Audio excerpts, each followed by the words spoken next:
दोस्तों, रामायण की कुछ कथाओं के अनुसार मंदोदरी के पालन पिता मायासुर ने मंदोदरी का विवाह रावण से नहीं बल्कि बाली से करवाया था। जब मंदोदरी का विवाह किष्किंधा के राजा महात्मा बाली से हो गया, तो फिर वह लंका के राजा रावण की पत्नी कैसे बनी और रावण ने आखिर क्यों किया बाली की पत्नी का जबरदस्ती समागम? तो आइए जानते हैं। दोस्तों, अगर आप भी महादेव के भक्त हैं, तो कमेंट बॉक्स में हर हर महादेव जरूर लिखें। बाली की वरदानी शक्ति दिन दूनी रात चौगुनी बढ़ रही थी। उसका प्रमुख कारण वह सुबह शाम ऋषि की तरह संध्या वंदन किए बिना अपना दिन या रात शुरू नहीं करता था। जब किसी शत्रु का वध करता था, तो उसके बाद उसके पाप निवारण के लिए तपस्या अवश्य करता था। एक बार की बात है, महाराज बाली तपस्या कर रहे थे।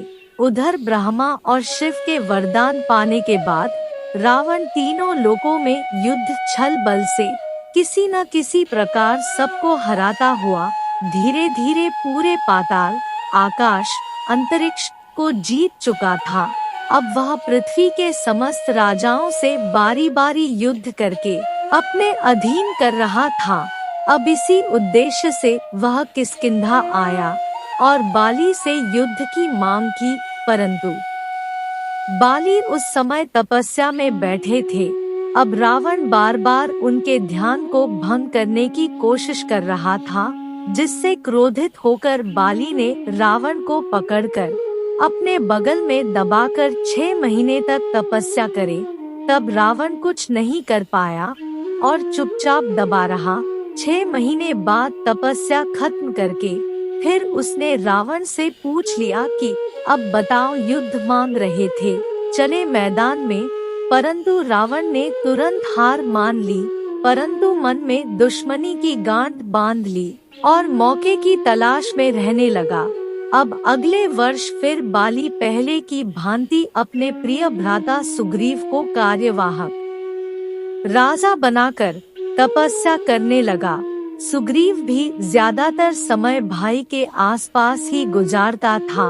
अपने गुप्तचरों से सूचना पाकर रावण किष्किंधा में ऋषि के वेश में आता है और बाली की आज्ञा थी कि उसके राज्य में किसी भी ऋषि की आज्ञा को ईश्वर की आज्ञा मानकर उनकी सेवा करें।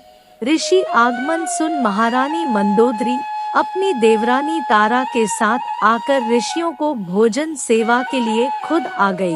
अब मौका पाकर रावण ने दोनों को पकड़कर अपने विमान में डालकर उनका हरण करके लंका की तरफ चल देता है। मंदोदरी और तारा दोनों ही उस समय गर्भवती थी और संतान को जन्म देने वाली थी। मंदोदरी बहुत बुद्धिमान स्त्री थी। उसने सबसे पहले देवरानी तारा को बचाने के लिए एक युवती सोची और रावण से बोली, हे राक्षस राज, आपकी बड़ी प्रशंसा सुनी थी कि आप बड़े बलवान हैं, वरदानी हैं। तो जब हमारे पति घर पर उपस्थित होते, आप युद्ध से जीत कर मुझे ले जाते तो वीरता थी, पर यह तो चोरी और कायरता है। अब रावण बोला कि आपकी सुंदरता मैंने दैत्यों के मुंह से सुनी थी, देखने के आकांक्षा हुई, तो आज देखा तो रोक नहीं पाया। और बाली को वरदान है कि उसके सामने कोई भी जीत नहीं सकता, इसलिए छल करना पड़ा। और छल और बल भी युद्ध नीति का अस्त्र है। अब मंदोदरी ने पूछा कि अगर तपस्या से लौटने के बाद बाली तुमको और तुम्हारे परिवार, प्रजा, सैनिक, सेना पर आक्रमण करके तुमको मार डालेगा, तब क्या करोगे? दोनों राज्यों के कितने ही निर्दोष लोग मारे जाएंगे।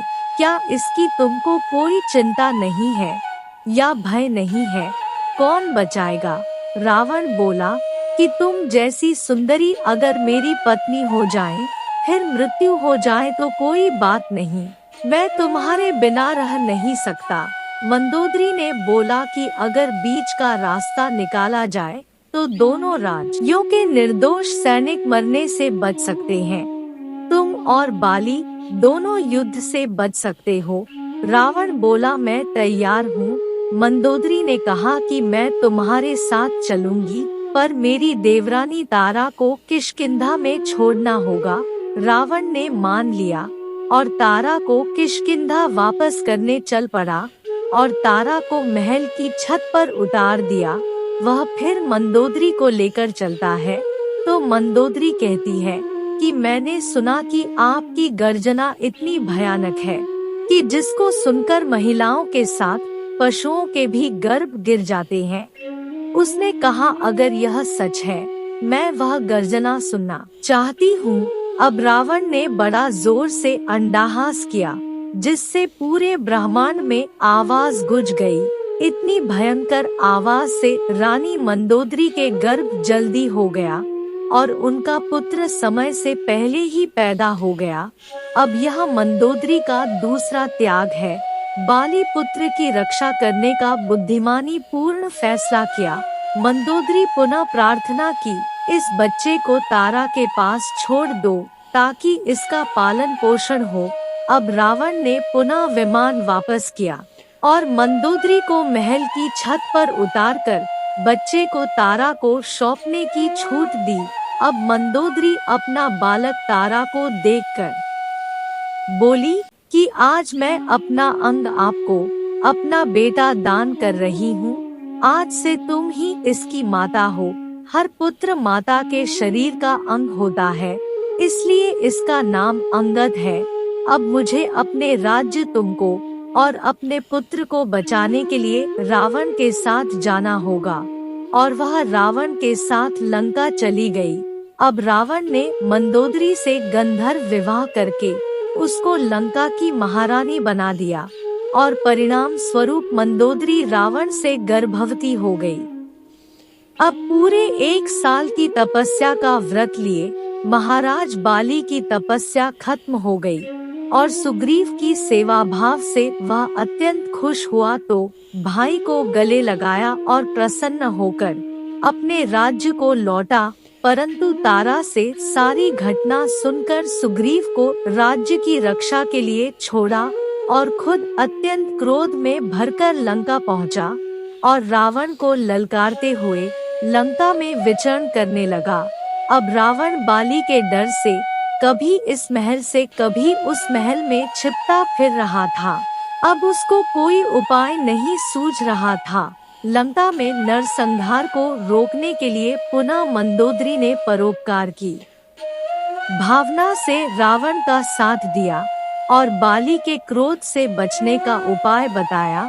तब रावण ने दूत भेजकर बाली को महल में बुलाया और मंदोदरी के पीछे खड़े होकर बड़े दिन भावना के साथ बोला, महाराज, मैं ब्राह्मण पुत्र हूँ, अपने वचन का पालन करूँगा। आपकी महारानी को आदर के साथ आपको सौंप दूंगा। आप पहले हमारा आतिथ्य स्वीकार करो, मेरे साथ भोजन करो, मेरी दोस्ती को स्वीकार करो। और रावण के दिन वचन सुनकर और मंदोदरी की प्रार्थना सुनकर बाली का क्रोध शांत हो गया और वह भोजन करने के लिए रावण के साथ उसकी रसोई में बैठ गया।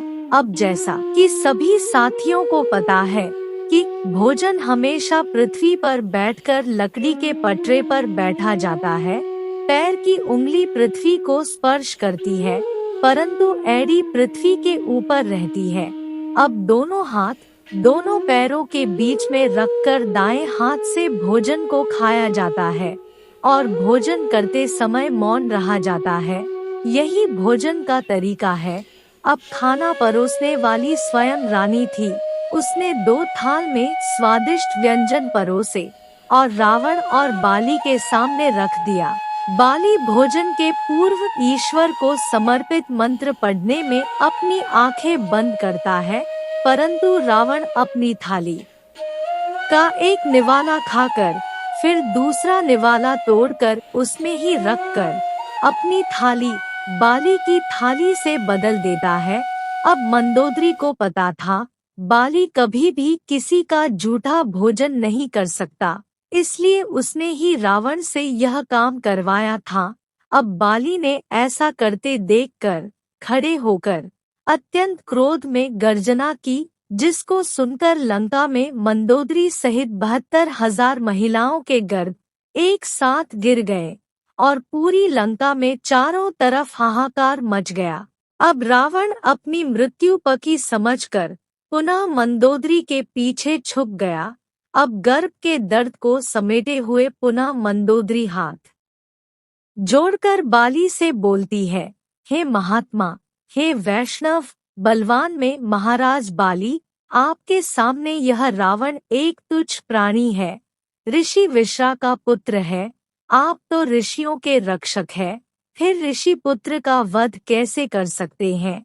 इसके अपराध को क्षमा कर दो। वैसे भी मैं आप जैसे महात्मा की पत्नी बनने लायक नहीं रही, जब आप एक बार इसके चखे हुए भोजन को नहीं खा सकते। वह मेरे साथ समागम कर चुके हैं और यह फैसला जो आपकी गर्जना से हो रहा है, यह संतान इनकी ही पैदा होने वाली है, इसलिए मैं आपके योग्य नहीं रही। अब मंदोदरी की बात सुनकर बाली का क्रोध कम हुआ, परंतु उसने कहा कि इसने अपनी गर्जना से हमारे पुत्र अंगद को समय से पूर्व जन्म करवाकर उसको शारीरिक रूप से कमजोर किया है।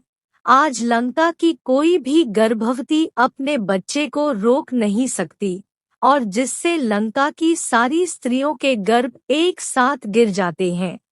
इस तरह बाली ने मंदोदरी की सलाह पर एक बार पुनः रावण को माफ किया और जीवनदान दिया। बदले में रावण को कुछ भी हो जाए, कभी किष्किंधा की तरफ ना देखे, कोई धोखा ना करने की सौगंध देकर संधि किया। अब मंदोदरी और रावण का पहला पुत्र नरांतक, जो 7 मास में और ज्येष्ठा के मूल नक्षत्र में पैदा हुआ, अर्थात गर्भ के 7वें महीने में, जो अशुभ माना गया है, साथ ही ज्येष्ठा के मूल में पिता की भी मृत्यु हो जाती है। इसीलिए आचार्यों ने जो उपाय बताया वही रावण ने किया। अब सभी 72,000 बालकों को नदी में एक साथ बहा दिया गया, जो बैठकर नदी के बीच में खड़े एक वृक्ष तक पहुँचते हैं और उससे चिपका कर उसके दूध को पीते हुए बड़े होते हैं। दोस्तों, आपका इस बारे में क्या कहना है? हमें कमेंट के माध्यम से जरूर बताएं।